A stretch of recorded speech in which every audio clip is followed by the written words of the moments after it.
Earlier today, I spoke with Northern Territory Senator Malarndirri McCarthy, and I began by asking about her reaction to the death of George Floyd. I can breathe in the name. I saw it on social media, and it was the most horrific bit of footage that you could witness. And I think for the families of Mr. Floyd, I think it would have been also absolutely horrific to see that. I think most people who've seen it could not help but be touched by it in some way. We've seen a lot of the Australian public speak out about the horror and the injustice of what they've seen. They've taken to social media, in our daily conversations, to quickly condemn it. But I guess we're kind of seeing a reaction to injustice that we never really saw on our home soil. Why do you think that is? Look, I think we're seeing a reaction that is certainly touching everyone in some way. Some people who support it, some people who don't support it.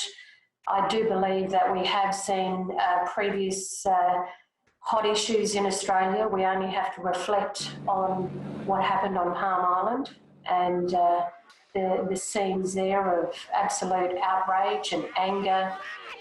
We've seen the marches in Australia where thousands of people have marched over decades against Aboriginal deaths in custody.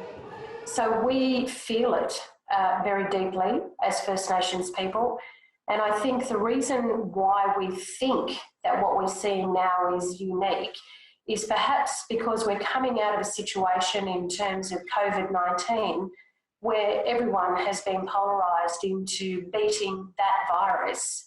And whilst we're still not through that, I think what we're witnessing in the US is also a combination of the many, many deaths that have occurred in the US and the feelings of people, especially minority groups, that have been pent up not only for months or years, but for generations.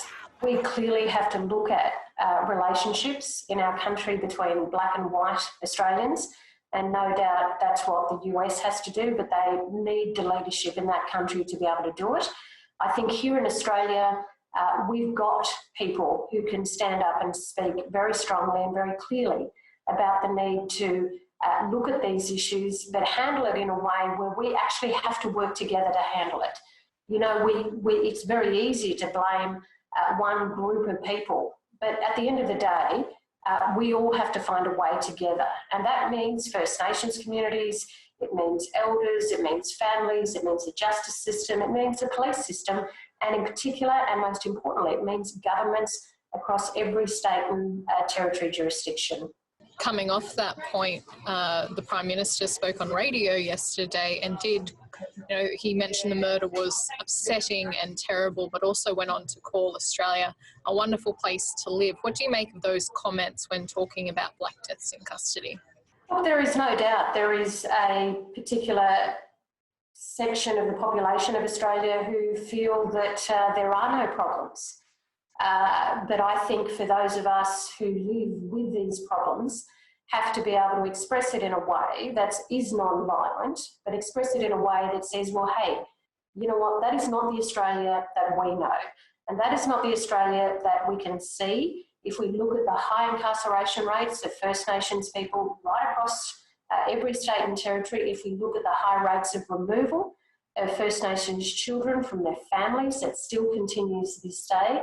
And if we certainly look at the factors of life expectancy and closing the gap, which we're still unable to achieve, then you cannot say that this is a fantastic country.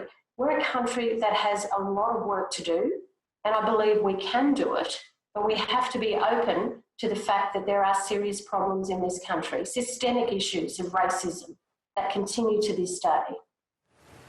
It's now time for a break, but when we come back, a final word from some senior Warlpiri man, Mr. Ned Hargraves.